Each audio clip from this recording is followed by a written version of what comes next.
What happens when privilege collides with justice? Watch as an arrogant socialite faces a no-nonsense judge and learns a life lesson she'll never forget. The courtroom was packed that morning, buzzing with quiet murmurs as people shuffled into their seats. It was a typical day at the Los Angeles County Courthouse except for one detail. This hearing was expected to draw attention. Tiffany Halstead, a socialite with a reputation for reckless behavior and an inflated sense of self, was due to stand before Judge William Grant. Known for his unshakable demeanor and sharp intellect, Judge Grant was respected throughout the legal community as a fair but no-nonsense arbiter of justice. Tiffany arrived in her usual fashion, late and unapologetic, draped in designer labels and oversized sunglasses. She sauntered into the room as though it were a red carpet event. Her lawyer, visibly uncomfortable, walked quickly behind her, attempting to minimize the scene. The courtroom, used to decorum, fell silent as eyes shifted toward her. She stopped in the middle of the aisle, seemingly oblivious to the people waiting for her to take a seat. With a dismissive wave, she motioned for her lawyer to move aside so she could set her bag down on the bench. Her entitlement radiated as she removed her sunglasses with exaggerated flair, glancing around as though this were all beneath her. Judge Grant entered moments later, the air in the room changing instantly. The murmurs died down, replaced by a respectful hush. In his mid-50s, Grant was an imposing figure, with his tall frame and calm authority. His sharp eyes scanned the room briefly before settling into his chair. "All rise," the bailiff announced. Tiffany hesitated, clearly irritated, before standing with a heavy sigh. Her expression screamed, "Why am I even here?" Judge Grant didn't react. He adjusted his glasses, opened the file before him, and began the proceedings. Tiffany's case was a fairly straightforward one. A series of parking violations compounded by an incident of reckless driving that had endangered a pedestrian. But what could have been a routine hearing was about to take a dramatic turn, thanks to Tiffany's arrogance. As Judge Grant started outlining the charges, Tiffany's posture shifted. She leaned back in her chair, crossed her arms, and rolled her eyes, a blatant sign of disrespect that did not go unnoticed. But instead of addressing her behavior, Judge Grant carried on with calm professionalism. His tone was measured, his words deliberate. It was as though he was daring her to continue her act. The tension in the room began to build, and even the most seasoned court regulars sat up a little straighter, sensing something brewing. But Tiffany, oblivious to the storm she was inviting, had no intention of backing down.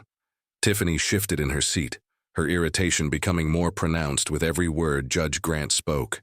She began tapping her manicured nails against the wooden table, loud enough for those nearby to hear. Her lawyer leaned in, whispering something urgently, but Tiffany waved him off with a dismissive flick of her hand. The room, already tense, seemed to hold its breath.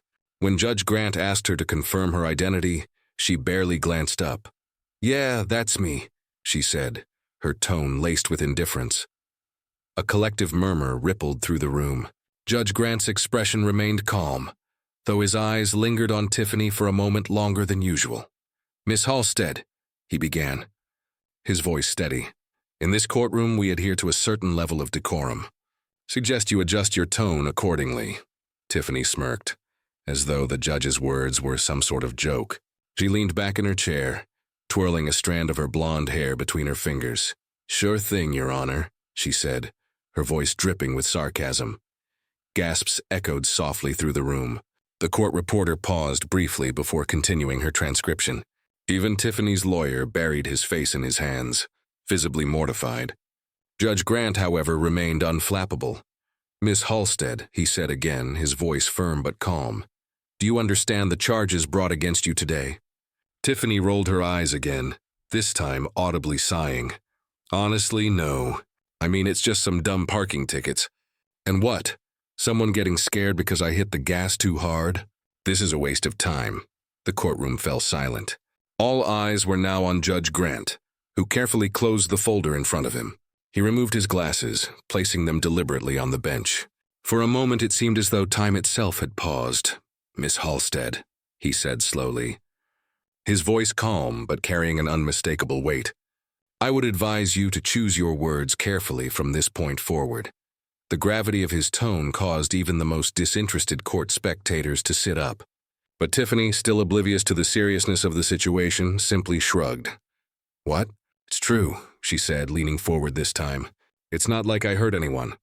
This whole thing is ridiculous."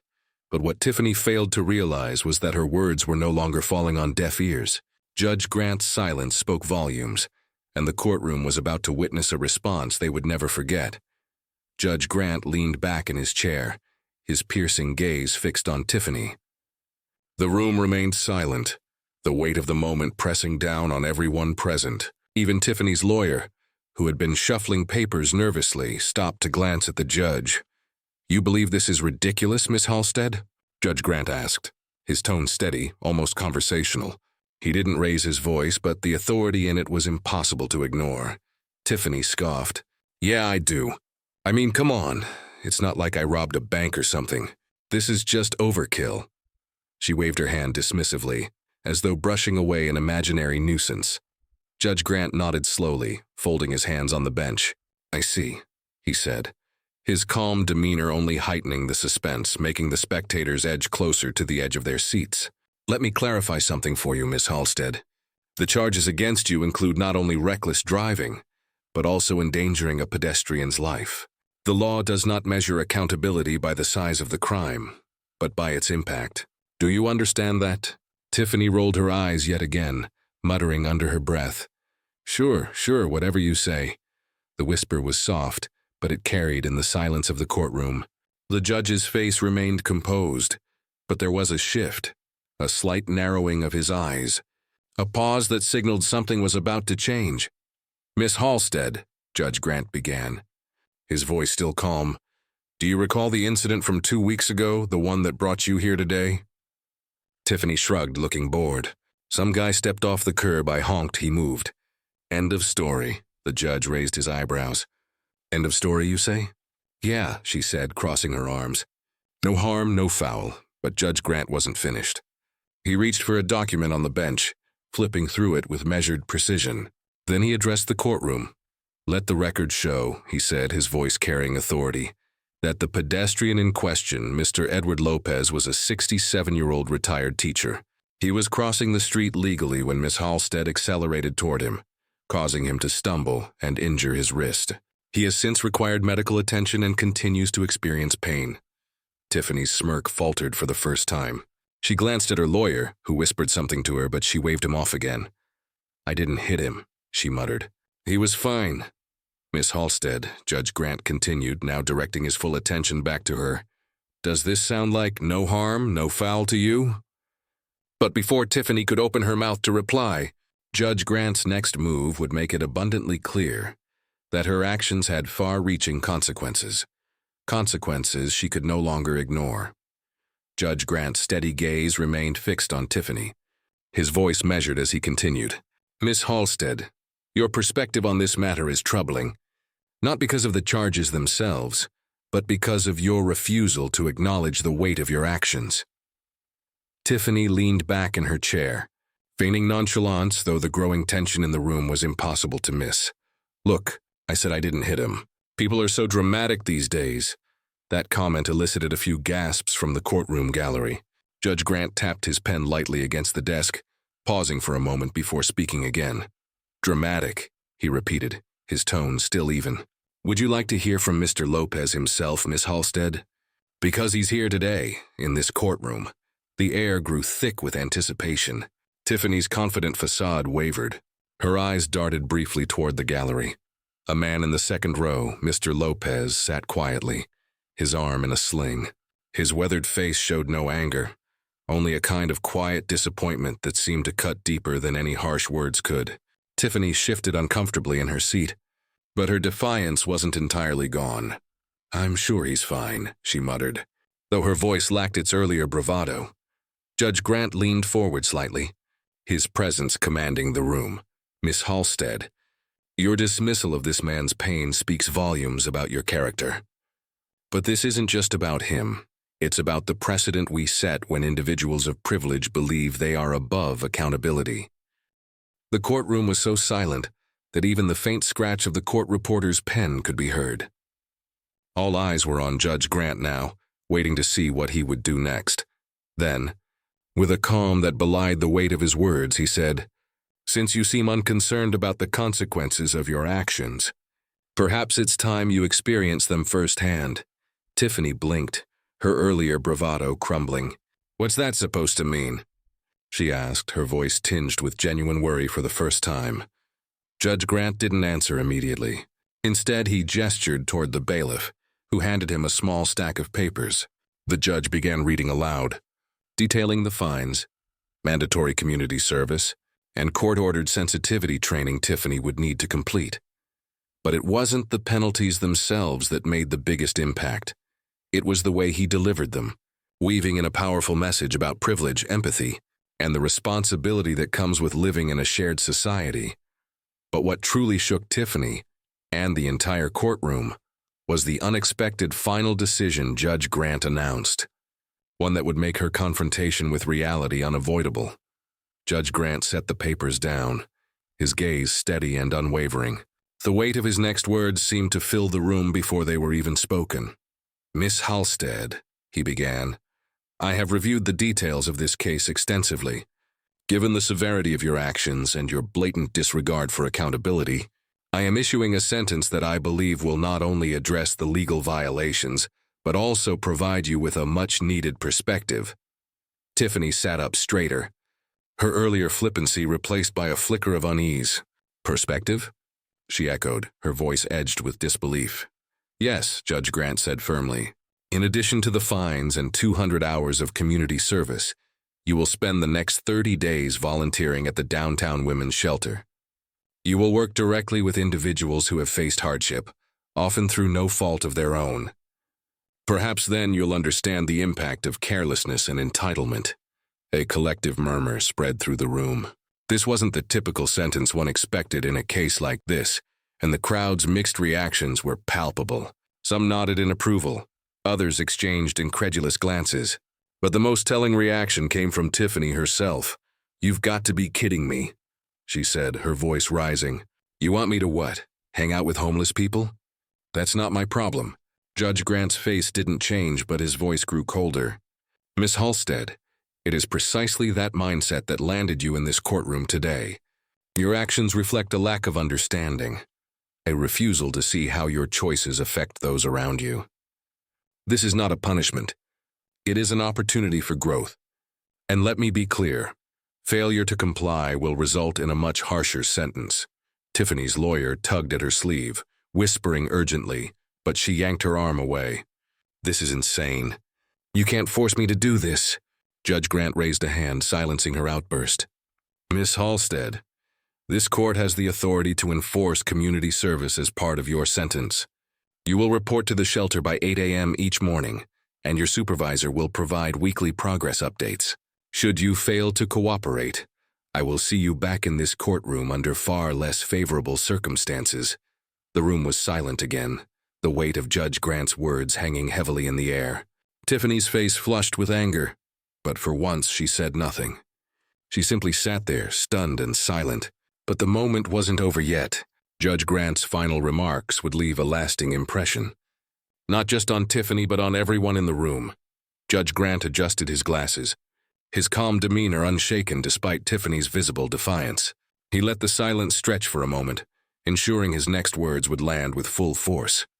"Miss Halstead," he began, "this courtroom does not exist to humiliate or belittle. It exists to uphold justice and, when possible, to teach. Your privilege has shielded you from consequences for far too long, and that has cost you the ability to empathize. This is not about punishment. It's about helping you reclaim your humanity." The courtroom held its collective breath. Tiffany, clearly uncomfortable, glanced at the gallery, her bravado slipping further. She opened her mouth as if to speak, but seemed to think better of it. "Do you know what Mr. Lopez said when asked about his feelings toward you?" Judge Grant asked, his voice softer now, almost conversational. Tiffany shook her head, her eyes darting to Mr. Lopez, who remained seated in the gallery. His expression was still one of quiet disappointment. He said, Judge Grant continued, "I don't want her to suffer. I just want her to understand, because if she doesn't, she'll keep hurting people. and one day it might be something she can't undo. The words landed like a hammer. Tiffany's face turned pale, her usual composure unraveling. For the first time, her defiance gave way to something else. Discomfort, perhaps even guilt. Judge Grant didn't let up. "Mr. Lopez, a man you nearly injured, has chosen grace over anger." He could have pressed for harsher penalties, but he asked for something different, an opportunity for you to learn. That's what this sentence represents. Tiffany shifted uncomfortably in her chair. Her confidence eroded. The room was so quiet that every small sound, the shuffle of papers, the creak of a bench, seemed amplified. "You will report to the downtown women's shelter on Monday morning," Judge Grant continued. "There, you'll meet women who have faced challenges you cannot begin to imagine. Some have lost everything. Some are rebuilding their lives from the ground up. You will listen to their stories, and in doing so, I hope you begin to understand the value of humility and accountability." Tiffany looked as though she wanted to protest, but the weight of the moment seemed to hold her tongue. Her lawyer placed a hand on her arm, signaling for her to stay quiet. But even as the judge's words began to sink in, the real transformation would only begin once Tiffany faced the realities waiting for her outside the sheltered bubble of her privilege. The gavel came down with a sharp crack, signaling the end of the hearing. "This court is adjourned," Judge Grant announced, his voice firm as he rose from his seat and exited the courtroom. The tension in the room seemed to linger like a storm that had just passed but left its mark. Tiffany remained seated, her face a mixture of disbelief and indignation. Her lawyer leaned in, whispering hurriedly, but she barely acknowledged him. The gallery began to empty, the murmurs of the onlookers rising as people discussed what they had just witnessed.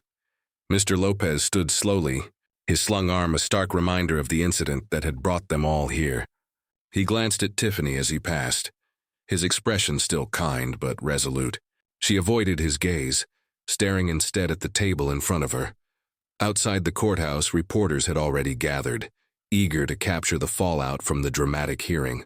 Tiffany's name, already a headline for her socialite antics, was now linked to a moment of courtroom drama that had captivated everyone in attendance. Cameras flashed as she emerged, flanked by her lawyer, who shielded her from the barrage of questions. "Miss Halstead, do you have any comment on today's sentencing?" one reporter called out. "Do you feel the sentence was fair? What are your thoughts on Judge Grant's decision?" Tiffany's usual arrogance resurfaced for a moment. "No comment," she snapped, pushing past the crowd and into the waiting car. But inside, the facade began to crack. As the doors closed and the noise of the reporters faded, her shoulders slumped. For the first time, it seemed reality was setting in. That evening, the story was the top headline across news outlets. Clips from the courtroom, including Judge Grant's powerful words, went viral, sparking widespread discussion. Social media lit up with opinions, some praising the judge's decision, others criticizing Tiffany's behavior. But the most poignant commentary came from Mr. Lopez, who gave a brief statement outside the courthouse. "I don't want her to fail," he said. "I just hope she learns. Because when we stop learning, we stop growing. And that's when we truly lose." The simplicity of his words struck a chord, resonating far beyond the courtroom. For Tiffany, though, the lesson was only beginning. Monday loomed ahead, and with it a world far removed from her designer handbags and privileged lifestyle.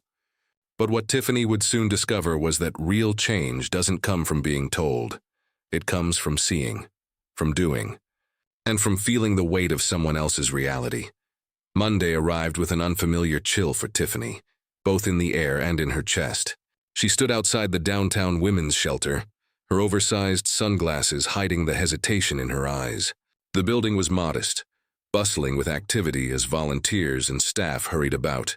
For the first time in a long while, Tiffany felt out of place. As she stepped inside, the warm hum of voices and the clatter of kitchen utensils greeted her. A staff member, a woman in her 40s with a no-nonsense demeanor, approached her. "You must be Tiffany," she said, her tone friendly but firm. "Welcome. Let's get you started." The hours passed slowly at first. Tiffany was assigned to help prepare meals, serve food, and clean up afterward. She didn't speak much, keeping her head down, her usual bravado stripped away. But as the day wore on, she began to notice things she hadn't before. The gratitude in the smiles of the shelter's guests, the camaraderie among the staff, and the resilience in the stories she overheard. One woman, a single mother of 3, shared her struggles with Tiffany over lunch. Her voice was steady, but her words carried the weight of years of hardship. "You think you've got it all figured out," she said, her eyes meeting Tiffany's.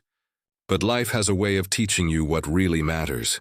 That night, as Tiffany drove home, her thoughts were uncharacteristically quiet. The faces of the people she'd met lingered in her mind, along with Judge Grant's words. For the first time, she began to wonder if there was more to life than the world she had built for herself. A world of privilege, isolation, and superficiality. In the weeks that followed, Tiffany's mandatory service continued. Day by day, the walls she had built around herself began to crack. She listened more, spoke less, and slowly, almost imperceptibly, began to change. By the time her sentence was complete, Tiffany stood before Judge Grant once more. This time, a quieter, more introspective version of herself. "Thank you," she said, her voice steady, "for not giving up on me." Judge Grant nodded, his face softening just slightly. "The real thanks will come when you take what you've learned and use it to make a difference." As Tiffany left the courthouse, the sun shining brightly overhead, she carried a small but powerful hope, a chance to rebuild not just her life but her perspective. And so Tiffany's journey became a reminder to everyone that change is possible, but it takes humility, courage, and the willingness to confront one's flaws. What will you do today to open your heart and mind to the lessons life has to teach? If this story moved you, share your thoughts in the comments, and subscribe for more stories that inspire reflection and growth.